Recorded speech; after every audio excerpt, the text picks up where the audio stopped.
চন্দ্রশেখর যে কোনোভাবে শাস্তি পাক। নিজের অহংকার আর প্রতিশোধের নেশায় সে অন্ধ হয়ে গেছে। আদালতে শুনানির দিন শিবরাম কেবল জানায় যে এখনো স্টেটমেন্ট দেওয়ার মতো কিছু প্রস্তুত নয়। সে আর কিছুই বলে না। এটা ছিল সেই কোর্টের দৃশ্য যেটা মুভির শুরুতে দেখেছিলাম। এই ঘটনার পর চন্দ্রশেখর ভেঙে পড়ে আর ভাবতে থাকে হয়তো তার জীবন এখানেই শেষ। সে পরিবারের কথা চিন্তা করে কান্না করতে থাকে। গল্প আবার বর্তমান দিকে ফিরে আসে, যেখানে শুভ্র পুরো কাহিনী শুনে বোঝা যায় চন্দ্রশেখরকে আসলেই ফাঁসানো হতো। তখন সে বন্ধুদের বলে, আমি সন্ধ্যায় মোহন স্যারের সাথে কথা বলি, এরপর তোমাদের সব জানাবো। এরপর সুরি গিয়ে মোহনলালকে সব খুলে বলে। আর তখন মোহনলাল বলে, এই মামলায় চন্দ্রশেখরের বাঁচার সম্ভাবনা খুবই কম, তাই তাকে থামিয়ে দেওয়াই ভালো। কিন্তু সূর্য হাত ছাড়ে না। সে বলে, স্যার যদি 1% সুযোগও থাকে তাহলেও আমাদের চেষ্টা করা উচিত। তবুও মোহনলাল সূর্যের কথা অপেক্ষা করে অন্য ক্লায়েন্টের দিকে ব্যস্ত হয়ে পড়ে। তবে সূর্য ইতিমধ্যেই মোহনলালের পরিস্থিতি শুনে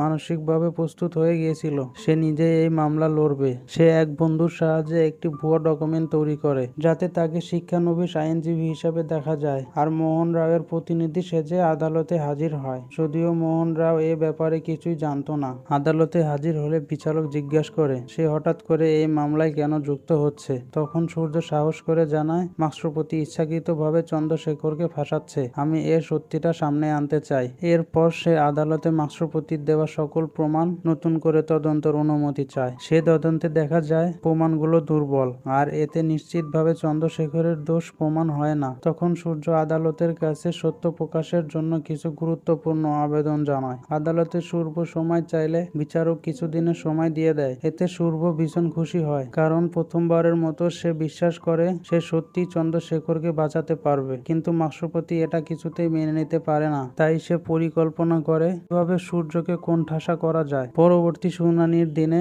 মাস্টারপতি আদালতে একটি ভিডিও প্রমাণ হিসাবে হাজির করে, যেখানে দেখা যায় চন্দ্রশেখর এবং জেবেলি একসাথে একটি রুমে ঢুকে এবং 16 মিনিট পর বের হয়ে আসে। ভিডিও দেখে সবাই হতবাক। আদালত আবারও মুলতবি হয়ে যায়। আদালত থেকে বেরিয়ে মাস্টারপতি সূর্যকে সামনে এসে বলে তার কাছে পুরো কাহিনী আছে। সে দাবি করে চন্দ্রশেখর তার বন্ধুর সঙ্গে মেডিকেল শপ থেকে কিছু কিনেছিল এবং তারপর জেবেলির সঙ্গে খারাপ কিছু করেছে। এখন কেউ চাইলেও চন্দ্রশেখরকে শাস্তির হাত থেকে কেউ বাঁচাতে পারবে না। এই কথা শুনে সূর্য প্রচন্ড রেগে যায়, কারণ এমন গুরুত্বপূর্ণ কিছু তথ্য তাকে আগে জানানো হয়নি। সূর্য তখন লড়াই করতে রাজি ছিল না। তখন চন্দ্রশেখরের পরিবার কেঁদে ফেলে। তারা বলে, আপনি যদি মামলা ছেড়ে দেন তাহলে আমাদের ছেলে বাঁচবে কিভাবে, এবং কেস ছেলে সে গ্রামে চলে যায়। তখন পুলিশ অফিসার তাকে জিজ্ঞাসা করে, যদি আগে এই প্রমাণ ছিল তাহলে দিলে না কেন। তখন মাস্টারপতি বলতে থাকে এবং গল্প চলে যায় অতীতে, যখন চন্দ্রশেখর আর জেবেলি